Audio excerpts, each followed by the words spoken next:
अस्सलाम वालेकुम third year, क्या हाल चाल है। आज हमारा चैप्टर नंबर 2 है components of the. Actually chapter number 3 बनता है, चूँकि उसका सिर्फ एक ही टॉपिक है इसलिए मैंने इसका नाम 2 लिख दिया। तो components of the system unit, यहाँ पे आज जो हम पढ़ेंगे सिस्टम यूनिट जो है उसकी डिटेल देखेंगे। सिस्टम यूनिट है क्या। ये आपके पास ब्लैक बॉक्स जो नॉर्मली होता है कंप्यूटर के साथ अटैच, इसे सिस्टम यूनिट कहते हैं। ये क्या है, इसके अंदर डिफरेंट इलेक्ट्रॉनिक कंपोनेंट्स जो हैं वो अटैच होते हैं। ठीक है, जैसे कि कौन से कंपोनेंट्स हैं जो इसके अंदर अटैच हैं, आप लोगों को नज़र आ रहे होंगे। इसमें सेंट्रल प्रोसेसिंग यूनिट होता है जिसे सीपीयू भी कहते हैं। इसके अलावा आपके पास मेमोरी होती है, मेमोरी में से क्या मुराद है, रैम, रोम। ठीक है, उसके अलावा hard drive, power supply, computer fan इसके अंदर होता है। और दूसरे इलेक्ट्रॉनिक कंपोनेंट्स जो हैं, दूसरे इलेक्ट्रॉनिक कंपोनेंट्स क्या मुराद है, इसके वीडियो कार्ड है, साउंड कार्ड है, रिबन केबल है। उसके अलावा मदर बोर्ड होता है, डी ड्राइव होती है। ठीक है, अब जो है ये तमाम कंपोनेंट्स जो हैं ये किसके साथ अटैच होंगे, यानी आपस में इनका कैसे कम्युनिकेशन पॉसिबल होगा। एक बोर्ड होता है जिसको मदर बोर्ड कहा जाता है। ये तमाम कंपोनेंट्स जो हैं इस मदर बोर्ड के साथ अटैच होंगे। ठीक है जी। अब all the computers and mobile devices have a same system, यानी कोई भी कंप्यूटर हो, चाहे वो लैपटॉप कंप्यूटर हो, चाहे वो डेस्कटॉप कंप्यूटर हो, चाहे वो आपके पास स्मार्टफोन क्यों ना हो, ऑलमोस्ट सेम तरीके का जो सिस्टम यूनिट वो आप लोगों के पास होता है। ठीक है, अब जो इसके अलावा इनपुट आउटपुट डिवाइसेस होते हैं, इनपुट डिवाइसेस जो होते हैं वो इनपुट लेने के लिए होते हैं, उनका भी साथ में कनेक्शन होता है। कुछ स्टोरेज डिवाइसेस भी अटैच होते हैं जैसे यूएसबी, फ्लैश ड्राइव। उसके अलावा different types of computer have system unit of different shapes, यानी 2 टाइप्स नॉर्मली आ रही होती हैं। एक टावर केसिंग कहते हैं, एक को हम डेस्कटॉप केसिंग कहते हैं। जो टावर केसिंग होती है वो ऐसे वो वर्टिकल होती है, जबकि जो डेस्कटॉप केसिंग होती है वो आपके पास हॉरिजॉन्टल होती है। अब लैपटॉप कंप्यूटर्स में क्या होता है, कीबोर्ड जो होता है with a pointing device is built on the top of the system unit. अब कीबोर्ड कैसे होता है सिस्टम यूनिट, कीबोर्ड लैपटॉप में लैपटॉप की स्क्रीन एक तरफ और सिस्टम यूनिट के ऊपर ही कीबोर्ड इंसर्ट होता है। ठीक है, इसलिए समझिएगा ना कि ये लैपटॉप्स के अंदर सिस्टम यूनिट होता ही नहीं है, ऐसी बात नहीं है। लेकिन सिस्टम यूनिट मौजूद होता है, लेकिन कीबोर्ड के नीचे होता है। डिस्प्ले स्क्रीन जो होती है attach to system unit with hinges कहते हैं स्प्रिंग्स वगैरह को। ठीक है, इसी तरह मोबाइल डिवाइसेस में जो है many other computer mobile display screens and keyboard often built in on the system unit. इसी तरह जो आपके पास सिंपल मोबाइल डिवाइस अगर आप देखें, इस पर स्क्रीन वो ऊपर नहीं होती, इसके अंदर जो है काम कर रहा होता है वो सिस्टम यूनिट ही काम कर रहा होता है। अब ज़रा हम सिस्टम यूनिट को तो हमने डिटेल में पढ़ लिया है, अब ज़रा हम देखते हैं ये जो मदरबोर्ड है ये क्या करता है, ये है क्या। ये ग्रीन कलर की एक चिप होती है जिसे सर्किट बोर्ड भी कहा जाता है। तमाम जो कंपोनेंट्स की अभी हमने बात की है वो इसके साथ अटैच होंगे। इसके ऊपर कुछ लाइंस सी होती हैं जिसे रास्ते कहते हैं आप ना, यानी ये कनेक्शंस लाइंस हैं, कौन किसके साथ राब्ते में हैं इसके ऊपर बना होता है। यानी ये मेन बोर्ड है, जिस तरह माँ तमाम कामों की घर में ज़िम्मेदारी उसी की होती है, इस तरह मदर बोर्ड की तमाम कामों की ज़िम्मेदारी होती है। ये क्या करता है, ये प्रोसेसर चिप और मेमोरी चिप को प्लग करता है। और इसके अलावा इसके अंदर क्या होता है, सॉकेट्स होते हैं, स्लॉट्स होते हैं, जो इलेक्ट्रॉनिक कंपोनेंट्स हैं जो इंस्टॉल इसके ऊपर होते हैं। क्या मतलब इस बात का, तमाम जो कंपोनेंट्स हैं वो इसके ऊपर अटैच होंगे, ये आगे उनके लिए कम्युनिकेशन का काम प्रोवाइड करेगा। अब हमारा जो नेक्स्ट पार्ट है सिस्टम यूनिट का, उसे हमने सीपीयू पढ़ा। सीपीयू बिल्कुल 1/4 इंच साइज़ का होता है, बहुत छोटा सा, आप इसे सिंपली 1 स्क्वायर बॉक्स जिसे कहते हैं ये होता है। ये सारा के सारा ब्रेन ऑफ द कंप्यूटर है। कोई भी कैलकुलेशन करनी है, कोई इंस्ट्रक्शन फेच करनी है, ये तमाम काम किसने करने हैं, सीपीयू ने करने हैं।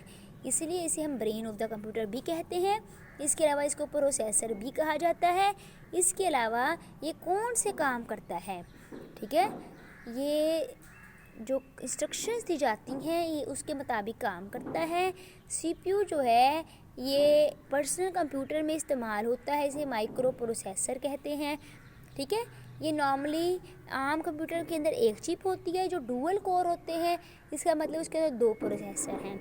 आज तो क्वाड आ रहे हैं जिसमें 4 प्रोसेसर जो हैं वो होते हैं, ठीक है। मोस्ट ऑफ प्रोसेसर चिप जो है manufacturers providing multi core processor, ठीक है। मल्टी कोर का मैंने आपको बताया कि मल्टी कोर से मुराद है एक चिप से ज़्यादा चिप, जिसमें 2 या 2 से ज़्यादा चिप हो सकती हैं, ठीक हो गया। ईच प्रोसेसर जो है इज़ कॉल्ड प्रोसेसर कोर या सिंपली कोर, ठीक है। सिंगल कोर मतलब एक प्रोसेसर चिप, मल्टी कोर मतलब कई प्रोसेसर चिप्स हैं। ऑपरेटिंग सिस्टम होता है जो क्या करता है, व्यू करता है each processor core as a separate processor, ठीक है। अब जो आपके पास ऑपरेटिंग सिस्टम रन हो रहा होता है वो क्या करता है, हर प्रोसेसर को अलग अलग देख रहा होता है, लेकिन हम एज अ यूज़र हमें लग रहा होता है कि सिर्फ एक ही प्रोसेसर है, ठीक है। Multi core processor typically increase overall performance of the computer. देखिए बेटा, काम करने वाला एक है तो जाहिर बात है काम की स्पीड कम होगी, लेकिन काम करने वाले अगर कई हो जाएं तो काम की स्पीड काफ़ी ज़्यादा हो जाती है। इसीलिए यहाँ पे प्रोसेसर्स के ज़्यादा हो जाने से स्पीड जो है वो खुद ब खुद जो है वो ज़्यादा हो जाती है। हाँ जी, तो थोड़ा सा हम आगे चलते हैं, चूँकि आज काफ़ी दिनों बाद लेक्चर हो रहा है तो मैं 2-3 टॉपिक्स जो हैं वो आपको कवर करवाना चाहूँगी आज हम अगला जो CPU जो है इसे हम डिटेल में देखते हैं कि CPU जो है वो किन किन पार्ट्स से मुश्तमिल होता है। CPU जो है वो फर्दर आपके पास 2 पार्ट्स में इसे डिवाइड किया गया है, जिसे CPU और अर्थमेटिक लॉजिक यूनिट भी कहा जाता है, ठीक है। यानी इस बात का क्या मतलब है, CPU किसे कहते हैं, CPU stand for control unit और ALU stand for arithmetic logic unit. पहले हम अर्थमेटिक लॉजिक यूनिट के आते हैं, इसे काम थोड़े हैं इसलिए। अर्थमेटिक लॉजिक यूनिट के 2 फर्दर पार्ट हैं, एक अर्थमेटिक ऑपरेशन परफॉर्म करना और एक लॉजिकल ऑपरेशन परफॉर्म करना। अर्थमेटिक ऑपरेशन से क्या मुराद है, addition, subtraction, multiplication and division, ये काम करता है अर्थमेटिक यूनिट।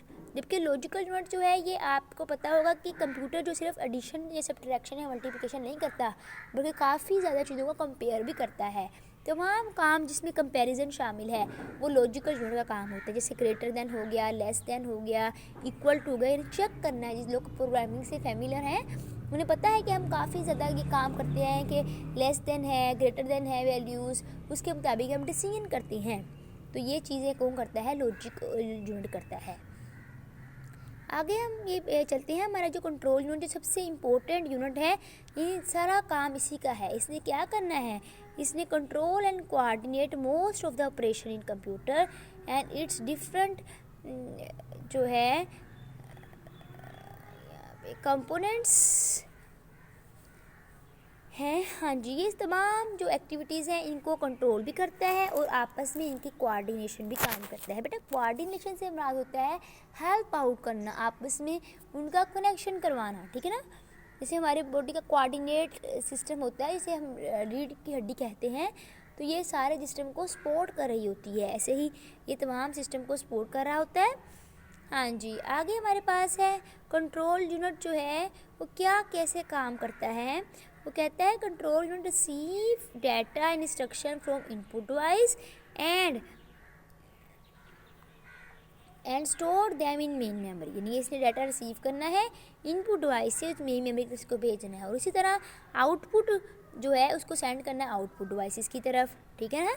इसके अलावा कंट्रोल करते हैं एग्जीक्यूशन ऑफ इंस्ट्रक्शन, यानी कि क्या काम करता है, ये इंस्ट्रक्शन को लेकर आता है मेमोरी से और उसके मीनिंग को बताता है कि इसमें क्या करने का कहा गया है। करता है एग्जीक्यूट नहीं है, एग्जीक्यूट तो करना है ALU ने, यानी अगर अरिथमेटिक इंस्ट्रक्शन हुई तो ALU ने अरिथमेटिक यूनिट ने काम करना है, अगर हुई लॉजिकल इंस्ट्रक्शन तो लॉजिक यूनिट ने काम करना है। लेकिन इसने समझाना है, यानी A जमा B अगर लिखा गया है तो बताना है इसमें कौन सा ऑपरेशन यूज़ होगा, उनकी वैल्यू को लेकर आएगा, ऑपरेशन समझाएगा। जो करना काम वो किसने है, ALU ने। समझ आ रही है ना। Decode and execute instruction 1 by 1, तो यहाँ पे लिखा गया है एग्जीक्यूट भी करता है, लेकिन असल में एग्जीक्यूट काम इसका नहीं है।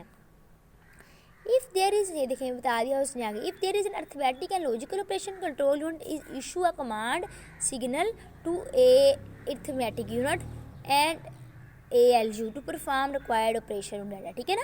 अगर कोई ऐसा काम है तो ये उनको बता देता है कि ये काम ये कर लो, ठीक हो गया। यानी CPU के दो कंपोनेंट्स हैं, control unit and ALU। Control unit क्या करता है? कंट्रोल यूनिट जो है वो तमाम कामों को कंट्रोल करता है और कोऑर्डिनेट करवाता है। ठीक है, अब वो काम कौन कौन से हैं? कंप्यूटर ने डाटा सेंड करना है आउटपुट डिवाइसेस को, काम करने के बाद वो इसने लेकर जाना है आउटपुट डिवाइसेस की तरफ, या इनपुट डिवाइसेस से डाटा रिसीव करना है, वो काम भी इसी का है, इसने लेकर आना है। ठीक है, इसके अलावा जो हदायत होती हैं उनको मेमोरी से लेकर आना, ठीक है, और उनको समझना उसमें क्या काम करना है, और जिस टाइप की इंस्ट्रक्शंस हैं उस चीज़ को प्रोवाइड करना जिसने काम करना है उसको। ठीक है, काम इसने खुद नहीं करना होता है एक्चुअली। अगर थीमेटिक यूनिट का काम है तो उसकी तरफ धकेल देगा हदायत को, अगर कंट्रोल यूनिट का काम है उसकी तरफ हदायत को धकेल देगा। तो मतलब ये खुद काम करता नहीं है, दूसरों से करवाता है। ये था आज आपका का लेसन। उम्मीद करती हूँ कि आपको आज का लेसन जो है वो समझ आ चुका होगा। आज के लिए अल्लाह हाफिज़।